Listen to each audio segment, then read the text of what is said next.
Domingo 13 de abril. Perdónales, porque no saben lo que hacen. Pasión de nuestro Señor Jesucristo según San Lucas. Cuando llegó la hora, se sentó a la mesa y los apóstoles con él, y les dijo: Ardientemente he deseado comer esta Pascua con vosotros, antes de padecer, porque os digo que ya no la volveré a comer hasta que se cumpla en el reino de Dios. Y tomando un cáliz, después de pronunciar la acción de gracias, dijo: Tomad esto, repartidlo entre vosotros, porque os digo que no beberé desde ahora del fruto de la vid hasta que venga el reino de Dios. Y tomando pan, después de pronunciar la acción de gracias, lo partió y se lo dio, diciendo: Esto es mi cuerpo que se entrega por vosotros, haced esto en memoria mía. Después de cenar hizo lo mismo con el cáliz, diciendo: Este cáliz es la nueva alianza en mi sangre, que es derramada por vosotros. Pero mirad, la mano del que me entrega está conmigo en la mesa. Porque el Hijo del Hombre se va, según lo establecido, pero ¡ay de aquel hombre por quien es entregado! Ellos empezaron a preguntarse unos a otros sobre quién de ellos podía ser el que iba a hacer eso. Se produjo también un altercado a propósito de quién de ellos debía ser tenido como el mayor. Pero él les dijo: Los reyes de las naciones las dominan, y los que ejercen la autoridad se hacen llamar bienhechores. Vosotros no hagáis así, sino que el mayor entre vosotros se ha de hacer como el menor, y el que gobierna como el que sirve. Porque, ¿quién es más, el que está a la mesa o el que sirve? ¿Verdad que el que está a la mesa? Pues yo estoy en medio de vosotros como el que sirve. Vosotros sois los que habéis perseverado conmigo en mis pruebas, y yo preparo para vosotros el reino como me lo preparó mi Padre a mí, de forma que comáis y bebáis a mi mesa en mi reino, y os sentéis en tronos para juzgar a las 12 tribus de Israel. Simón, Simón, mira que Satanás os ha reclamado para cribaros como trigo, pero yo he pedido por ti para que tu fe no se apague, y tú, cuando te hayas convertido, confirma a tus hermanos. Él le dijo: Señor, contigo estoy dispuesto a ir incluso a la cárcel y a la muerte.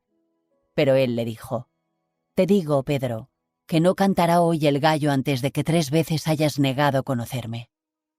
Y les dijo: Cuando os envié sin bolsa, ni alforja, ni sandalias, ¿os faltó algo? Dijeron: Nada. Jesús añadió: Pero ahora el que tenga bolsa que la lleve consigo, y lo mismo la alforja, y el que no tenga espada que venda su manto y compre una, porque os digo que es necesario que se cumpla en mí lo que está escrito. Fue contado entre los pecadores, pues lo que se refiere a mí toca su fin. Ellos dijeron: Señor, aquí hay 2 espadas. Él les dijo: Basta. Salió y se encaminó como de costumbre al monte de los Olivos, y lo siguieron los discípulos. Al llegar al sitio les dijo: Orad para no caer en tentación. Y se apartó de ellos como a un tiro de piedra, y arrodillado oraba diciendo: Padre, si quieres, aparta de mí este cáliz, pero que no se haga mi voluntad, sino la tuya. Y se le apareció un ángel del cielo que lo confortaba. En medio de su angustia oraba con más intensidad, y le entró un sudor que caía hasta el suelo como si fueran gotas espesas de sangre, y levantándose de la oración, fue hacia sus discípulos. Los encontró dormidos por la tristeza y les dijo: ¿Por qué dormís? Levantaos y orad para no caer en tentación. Todavía estaba hablando cuando apareció una turba. Iba a la cabeza el llamado Judas, uno de los 12, y se acercó a besar a Jesús. Jesús le dijo: Judas, ¿con un beso entregas al Hijo del Hombre? Viendo los que estaban con él lo que iba a pasar, dijeron: Señor, ¿herimos con la espada? Y uno de ellos hirió al criado del sumo sacerdote y le cortó la oreja derecha. Jesús intervino diciendo: Dejadlo, basta. Y tocándole la oreja, lo curó. Jesús dijo a los sumos sacerdotes y a los oficiales del templo y a los ancianos que habían venido contra él: ¿Habéis salido con espadas y palos como en busca de un bandido? Estando a diario en el templo con vosotros no me prendisteis, pero esta es vuestra hora y la del poder de las tinieblas. Después de prenderlo, se lo llevaron y lo hicieron entrar en casa del sumo sacerdote. Pedro lo seguía desde lejos. Ellos encendieron fuego en medio del patio, Se sentaron alrededor y Pedro estaba sentado entre ellos. Al verlo, una criada sentado junto a la lumbre se lo quedó mirando y dijo: «También éste estaba con él». Pero él lo negó diciendo: «No lo conozco, mujer». Poco después lo vio otro y le dijo: «Tú también eres uno de ellos». Pero Pedro replicó: «Hombre, no lo soy». Y pasada cosa de una hora, otro insistía diciendo: «Sin duda éste también estaba con él, porque es Galileo». Pedro dijo: «Hombre, no sé de qué me hablas». Y enseguida, estando todavía él hablando, cantó un gallo. El Señor, volviéndose, le echó una mirada a Pedro, y Pedro se acordó de la palabra que el Señor le había dicho: «Antes de que cante hoy el gallo, me negarás 3 veces». Y saliendo afuera, lloró amargamente. Y los hombres que tenían preso a Jesús se burlaban de él dándole golpes, y tapándole la cara le preguntaban diciendo: «Haz de profeta, ¿quién te ha pegado?». E insultándolo proferían contra él otras muchas cosas. Cuando se hizo de día, se reunieron los ancianos del pueblo con los jefes de los sacerdotes y los escribas. Lo condujeron ante su Sanedrín y le dijeron: «Si tú eres el Mesías, dínoslo». Él les dijo: «Si os lo digo, no lo vais a creer, y si os pregunto, no me vais a responder. Pero desde ahora, el Hijo del Hombre estará sentado a la derecha del poder de Dios». Dijeron todos: «¿Entonces tú eres el Hijo de Dios?». Él les dijo: «Vosotros lo decís. Yo lo soy». Ellos dijeron: «¿Qué necesidad tenemos ya de testimonios? Nosotros mismos lo hemos oído de su boca». Y levantándose toda la asamblea, lo llevaron a presencia de Pilato. Y se pusieron a acusarlo diciendo: «Hemos encontrado que éste anda amotinando a nuestra nación y oponiéndose a que se paguen tributos al César y diciendo que él es el Mesías rey». Pilato le preguntó: «¿Eres tú el rey de los judíos?». Él le responde: «Tú lo dices». Pilato dijo a los sumos sacerdotes y a la gente: «No encuentro ninguna culpa en este hombre». Pero ellos insistían con más fuerza diciendo: «Solivianta al pueblo enseñando por toda Judea, desde que comenzó en Galilea hasta llegar aquí». Pilato, al oírlo, preguntó si el hombre era Galileo. Y al enterarse de que era de la jurisdicción de Herodes, que estaba precisamente en Jerusalén por aquellos días, se lo remitió. Herodes, al ver a Jesús, se puso muy contento, pues hacía bastante tiempo que deseaba verlo, porque oía hablar de él y esperaba verle hacer algún milagro. Le hacía muchas preguntas con abundante verborrea, pero él no le contestó nada. Estaban allí los sumos sacerdotes y los escribas acusándolo con ahínco. Herodes, con sus soldados, lo trató con desprecio, y después de burlarse de él, poniéndole una vestidura blanca, se lo remitió a Pilato. Aquel mismo día se hicieron amigos entre sí Herodes y Pilato, porque antes estaban enemistados entre sí. Pilato, después de convocar a los sumos sacerdotes, a los magistrados y al pueblo, les dijo: «Me habéis traído a este hombre como agitador del pueblo, y resulta que yo lo he interrogado delante de vosotros y no he encontrado en este hombre ninguna de las culpas de que lo acusáis, pero tampoco Herodes, porque nos lo ha devuelto. Ya veis que no ha hecho nada digno de muerte, así que le daré un escarmiento y lo soltaré». Ellos vociferaron en masa: «¡Quita de en medio a ese! ¡Suéltanos a Barrabás!». Este había sido metido en la cárcel por una revuelta acaecida en la ciudad y un homicidio. Pilato volvió a dirigirles la palabra queriendo soltar a Jesús, pero ellos seguían gritando: «¡Crucifícalo! ¡Crucifícalo!». Por tercera vez les dijo: «Pues, ¿qué mal ha hecho este? No he encontrado en él ninguna culpa que merezca la muerte, así que le daré un escarmiento y lo soltaré». Pero ellos se le echaban encima pidiendo a gritos que lo crucificara, e iba creciendo su griterío. Pilato entonces sentenció que se realizara lo que pedían. Soltó al que le reclamaban, al que había metido en la cárcel por revuelta y homicidio, y a Jesús se lo entregó a su voluntad. Mientras lo conducían, echaron mano de un cierto Simón de Cirene que volvía del campo, y le cargaron la cruz para que la llevase detrás de Jesús. Lo seguía un gran gentío del pueblo, y de mujeres que se golpeaban el pecho y lanzaban lamentos por él. Jesús se volvió hacia ellas y les dijo: «Hijas de Jerusalén, no lloréis por mí. Llorad por vosotras y por vuestros hijos, porque mirad que vienen días en los que dirán: bienaventuradas las estériles y los vientres que no han dado a luz y los pechos que no han criado. Entonces empezarán a decirles a los montes: caed sobre nosotros, y a las colinas: cubridnos. porque si esto hacen con el leño verde, ¿qué harán con el seco? Conducían también a otros 2 malhechores para ajusticiarlos con él. Y cuando llegaron al lugar llamado La Calavera, lo crucificaron allí, a él y a los malhechores, uno a la derecha y otro a la izquierda. Jesús decía: Padre, perdónalos, porque no saben lo que hacen. Hicieron lotes con sus ropas y los echaron a suerte. El pueblo estaba mirando, pero los magistrados le hacían muecas diciendo: A otros ha salvado, que se salve a sí mismo, si él es el Mesías de Dios, el elegido.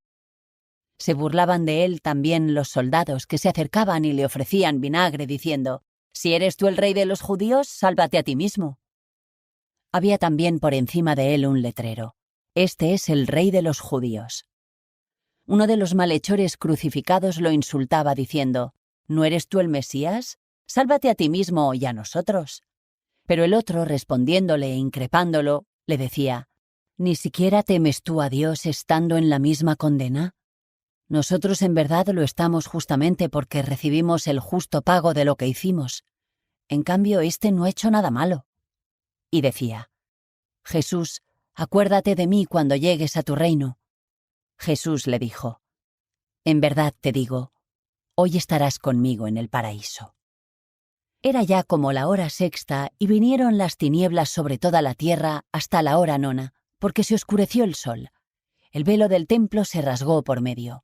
Y Jesús, clamando con voz potente, dijo: Padre, a tus manos encomiendo mi espíritu. Y dicho esto, expiró. El centurión, al ver lo ocurrido, daba gloria a Dios, diciendo: Realmente este hombre era justo. Toda la muchedumbre que había concurrido a este espectáculo, al ver las cosas que habían ocurrido, se volvía dándose golpes de pecho. Todos sus conocidos y las mujeres que lo habían seguido desde Galilea se mantenían a distancia viendo todo esto. Había un hombre llamado José, que era miembro del Sanedrín, hombre bueno y justo. Este no había dado su asentimiento ni a la decisión ni a la actuación de ellos.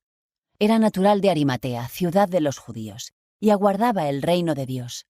Este acudió a Pilato y le pidió el cuerpo de Jesús. Y bajándolo, lo envolvió en una sábana y lo colocó en un sepulcro excavado en la roca, donde nadie había sido puesto todavía. Era el día de la preparación y estaba para empezar el sábado. Las mujeres que lo habían acompañado desde Galilea lo siguieron, y vieron el sepulcro y cómo había sido colocado su cuerpo.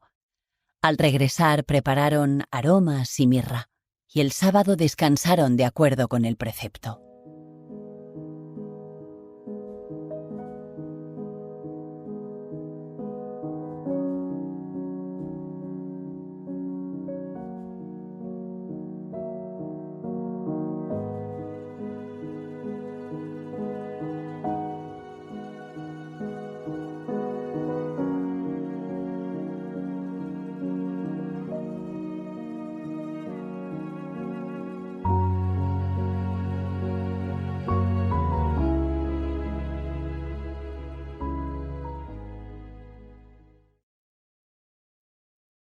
Comentario al Evangelio por Fray Ángel.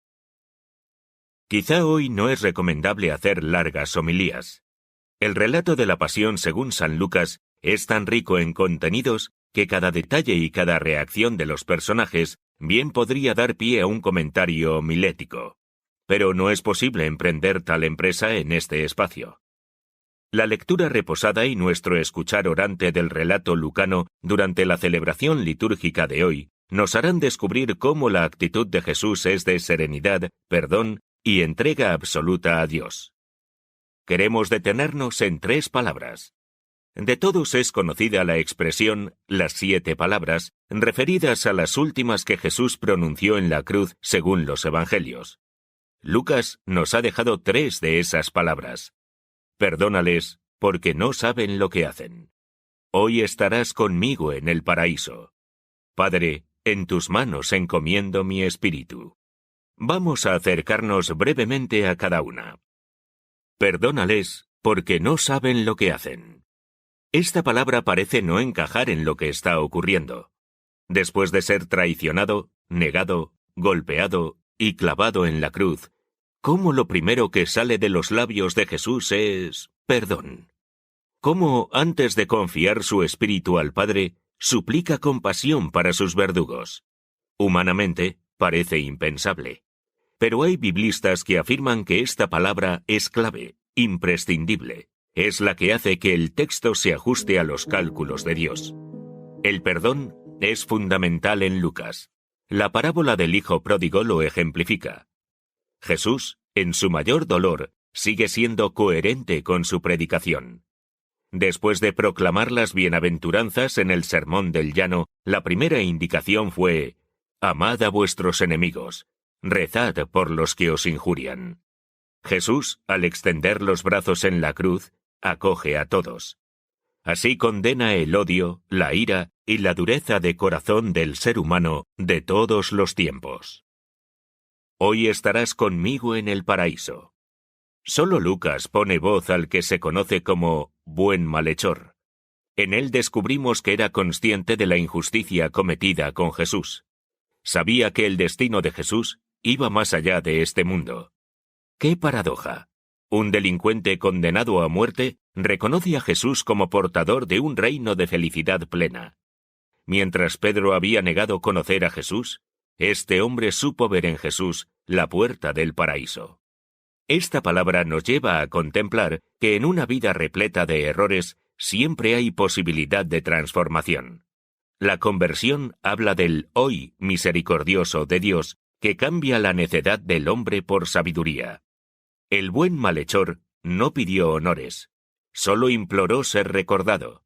Descubrió no la posibilidad de ser indultado, sino algo mayor y liberador.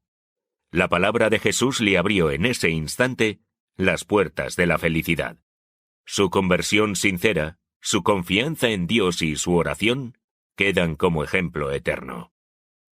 Padre, en tus manos encomiendo mi espíritu. Antes de que Jesús pronuncie esta palabra, Lucas nos prepara. El mundo se ha quedado a oscuras, el velo del templo se rasga. Jesús se lanza con absoluta confianza a los brazos del Padre. En Lucas no hay grito. ¿Por qué Lucas pone en labios de Jesús el Salmo 31 y no el 22 como en otros relatos? Quizá porque Jesús sabe que Dios jamás abandona, menos aún en el sufrimiento. En esta palabra contemplamos el culmen de esa esperanza que Jesús vivió. El mundo, en esa hora, ha quedado en tinieblas. Solo falta dar sepultura. ¿Es esta la última palabra? ¿No hay nada más que decir? Sabemos que no. Cristo ha entregado su Espíritu, y aquí está la clave. Ahora será el Espíritu quien impulsará la predicación del Evangelio, quien llenará de luz la vida humana. El confiar del hombre queda lleno de esperanza para seguir lanzándose en cualquier adversidad a los brazos del Padre. Tan solo una última cosa. Mencionábamos al comienzo que la escucha del relato de la pasión de Lucas nos haría descubrir la serenidad, el perdón y la entrega absoluta de Jesús. Pues bien, ¿nos hemos dado cuenta de que este Domingo de Ramos no transmite tragedia, sino el acontecimiento que llena de esperanza a toda la humanidad?